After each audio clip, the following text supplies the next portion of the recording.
All in. Off and racing in the first division of the Happy Christmas from all at Dundalk Stadium Handicap over just short of 11 furlongs, coming up to past the judge. 88 in the centre moves through to lead. Close up on the outside, not so profitable, and the rail is Rock Basher. They're followed into the turn by Kartayaz and Man is King, a break then of 2.5, almost 3 lengths to Boyne Valley, followed by Heart of Darkness to the outside, Limestone Red with Slaney Swagger to their innermost shore. At the back of the field, as they head down the far side, Not Even Maybe, just ahead of Roderick. As they pass the mile pole, enter the back straight, in the lead, 88 Shane Foley by just about half a length to not so profitable Seamus Heffernan in second. They're tracked by Rock Basher. Joey Sheridan on the inside, a length and a half away then to Kartayaz, Zoe McMullan. Another length and a half to Man is King and James Ryan, followed midway down the far side by Boyne Valley and Wesley Joyce, a couple of lengths then to the top weight Limestone Red, Nicola Burns just ahead of Heart of Darkness and Adam Caffrey as they head on with about 5.5 furlongs to race, nearing the end of the back straight. 88, not so profitable, a close second. They're tracked on the inside by Rock Basher. Kartayaz remains close up in fourth. Man is King and Boyne Valley next. Limestone Red getting a bit closer. Heart of Darkness, a breakdown of almost 4 lengths to Slaney Swagger on the outside of Shore. Roderick at the back with Not Even Maybe as they head across with 3.5 furlongs ahead of them. 88 still leads by a length. Rock Basher has moved through into second. Kartayaz third. On the inside, Man is King, then Boyne Valley. Not so profitable has dropped out quickly as they straighten up 2.5 to race, with the white face driven along 88 with the blue headgear, Rock Basher in the orange colours. Over towards the far side with the noseband, Man is King trying to challenge. Behind him, Kartayaz, Boyne Valley. Also chasing under pressure is Limestone Red as they head to the furlong pole. Along the stands rail, Rock Basher. One off the rail is Boyne Valley. Man is King out in the centre of the course, and coming through between horses, Kartayaz. Well inside the final furlong now, Kartayaz, Zoe McMullan and Boyne Valley. Wesley Joyce, they fight it out. Kartayaz on the far side as they go to the line. Kartayaz wins it from Boyne Valley. Man is King. And fourth spot was Not Even Maybe ahead of Limestone Red.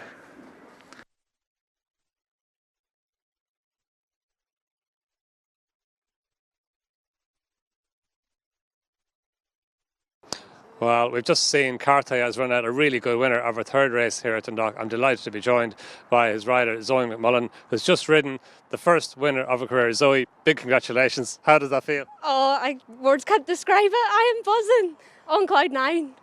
And the race itself, how did it work out? It looked to go pretty much as you would have hoped it would have gone. Yeah, it did.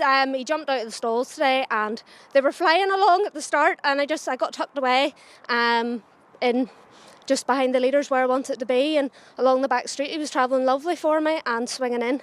I was like, oh, he feels like he's going to win this. No way. And then I started passing a couple, and he done it. He battled the whole way to the line for me. He kept finding, and oh, he was brilliant. It was all him, so it was all him. You gave him a really good ride, and how did that feel then when you hit the line? Unreal. You can't describe the feeling. It's a dream come true. You haven't had that many rides on the track, just 7 or 8, is it? No, yeah, something like that. I've lost count now how many I've had. I'm just too buzzing, but yeah, it's only a small handful I've had so far. And that's your second time riding him in the track? Yes, second time. Do you know him well from home? Oh yeah, he had a break there. Well, Shimi rode him at Laytown. Give him a good sharpening up over the 6 furlongs, which doesn't suit him, but he loves the beach. And then he had a bit of a break, and we knew at home he was fresh and well and feeling very good. And I rode him on the beach on Monday, and it was a bit of an obstacle course. There was stuff lying everywhere and pebbles where we sort of work to, so I had to work a bit shorter, and I went a bit further up the beach, but when I came back down I just sort of didn't get as much into him as I wanted, but it paid off today. So yeah, he was fresh and well at home, so yeah, we sort of knew if he came out for me today that he'd be there or thereabouts. So yeah. Brilliant. And you're in with George Kingston now. Are you full time with George? Yes, full time now with George. So I am, yeah. And how did that come about? How did you start going in there? Funny story. I broke my leg last year, and I was in with Jimmy Sloan at the time, and I was still going racing and stuff with him. And we were at Dunroyal, and George was there by himself in the stable beside us, and he needed a hand because his rider was riding in the race before and he needed someone to hold the horse, and he was quiet. He was like, I know you have your leg, but he's quiet. Will you just watch him? I was like, yeah. And then he says, oh, if you're ever quiet when you're back, sure, give us a shout and come ride work. And I was quiet when I went back riding, so I'll give him a shout. And that's it all worked out. That's how it started, yeah, and it's thanks to him that I took the licence out, so yeah. Brilliant. I can tell by your accent you're from a little bit further north than here. I am indeed, yes. I'm right up north, Ballymoney, so yeah. Just tell us a little bit about yourself. How did you get into horses or into racing? Into horses is a funny story also, because none of my family's into horses whatsoever, and we were on holiday when I was about 3 over in Ayr, and there was a 50p pony ride, and that's where it all started.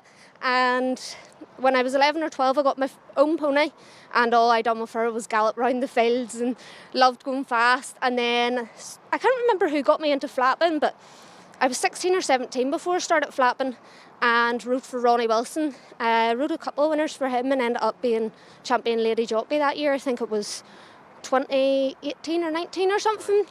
And then I'm mad for the jumps. I love jump racing, and I took out the point-to-point licence, and it didn't really pay off because I'm 6 stone 10.